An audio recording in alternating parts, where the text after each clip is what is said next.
Thanks so much for having me here today, and I'm excited to talk to you about some of the work that I've done during my PhD using normative modeling to look at neuroanatomical differences in autism and ADHD, and specifically looking at the effects of age and sex.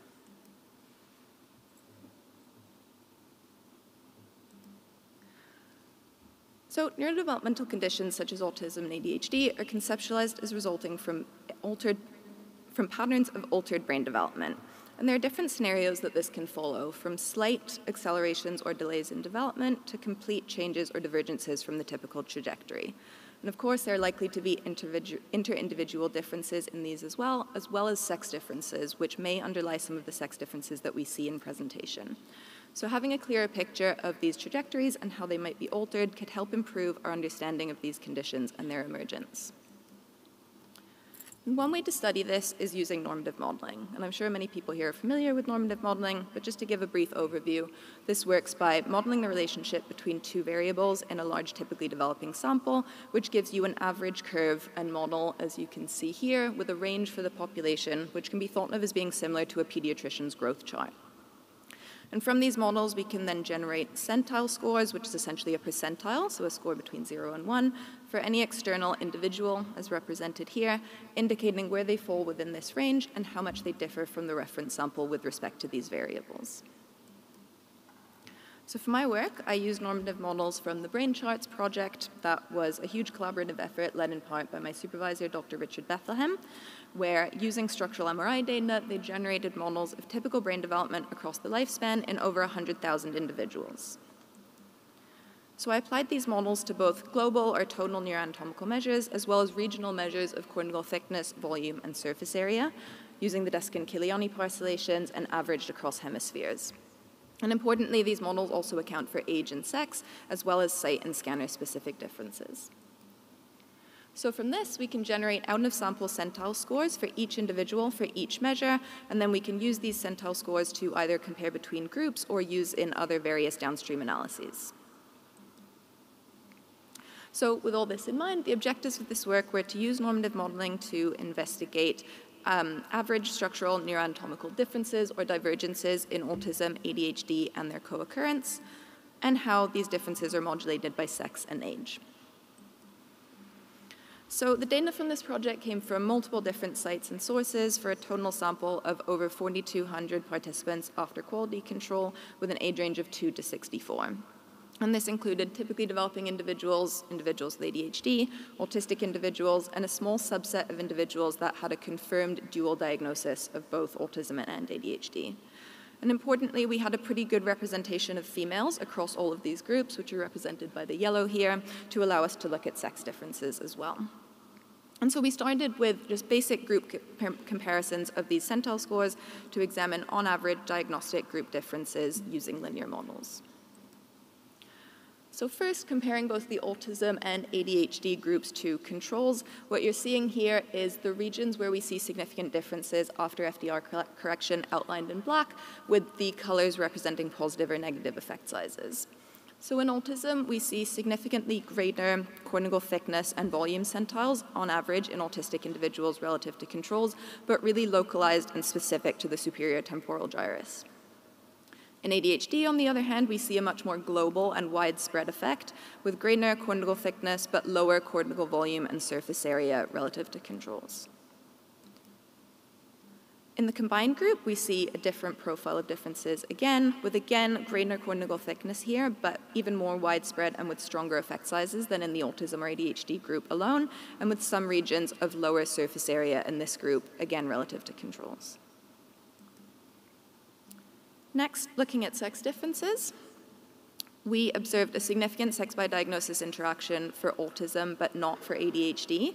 And this was again quite localized to the insula as well as the superior temporal gyrus region again. And so to get at this a little bit further, we then performed a sex stratified analysis. So we did these same basic group comparisons separately in males and females. And in autism, we can see that these effect size maps look quite strikingly different between males and females, with the males reflecting the pattern that we see in the overall sample, with, again, these significant differences in the superior temporal gyrus, but that this does not apply to the females as well, where we see a very different profile of subthreshold effect sizes, and the only significant difference being lower surface area in the fusiform gyrus. In ADHD, unsurprisingly, given the lack of interaction, we see that these effect size maps between males and females actually look very similar, just with some differences in which regions are significant.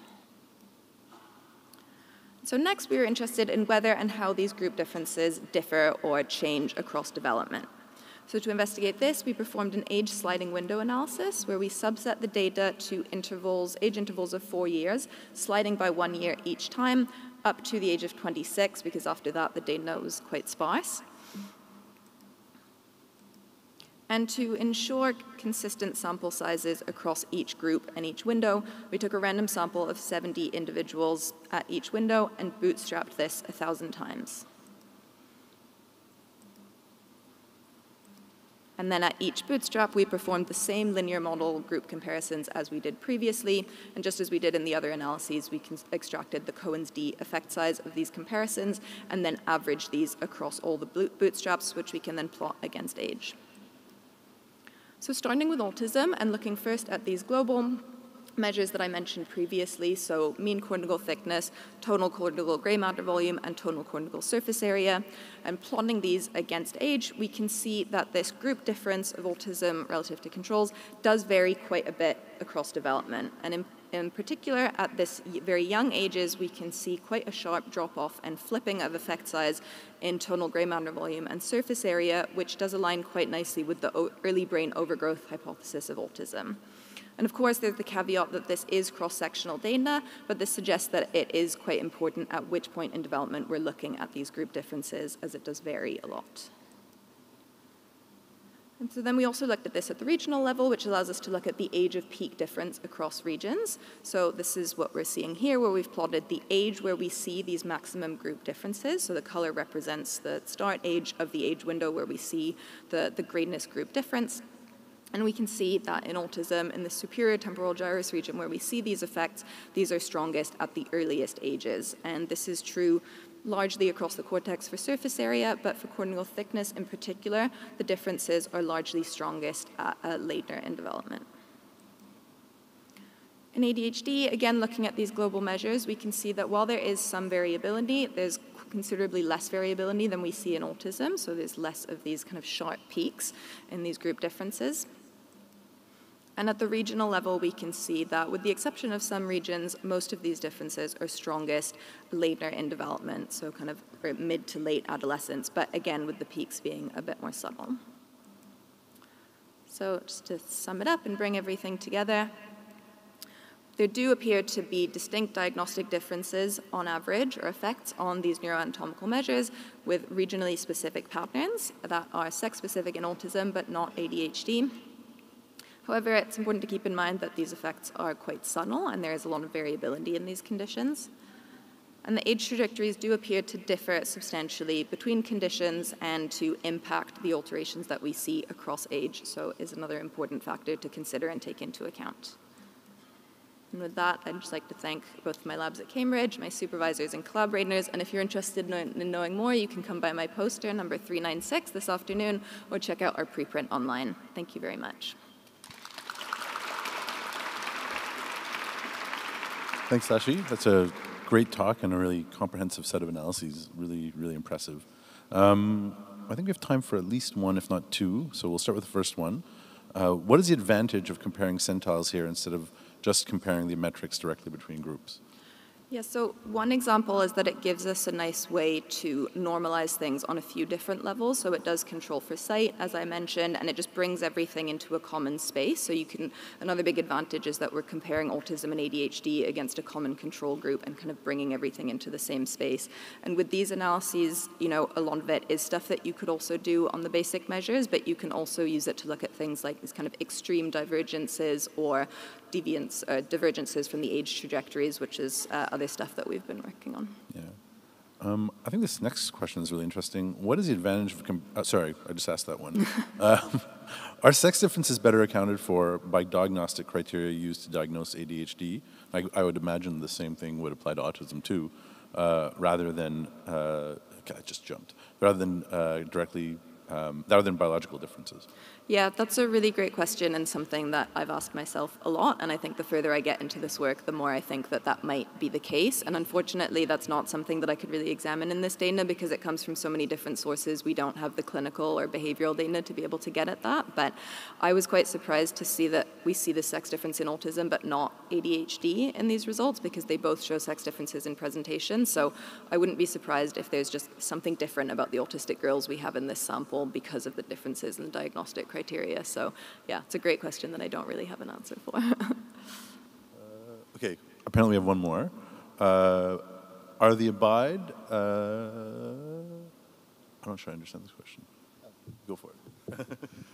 So were the abide data included in the initial Braincharts paper? And if so, because of the sort of thoroughness of that set of analyses, how do you account for that when you look at populations that were included in the initial data?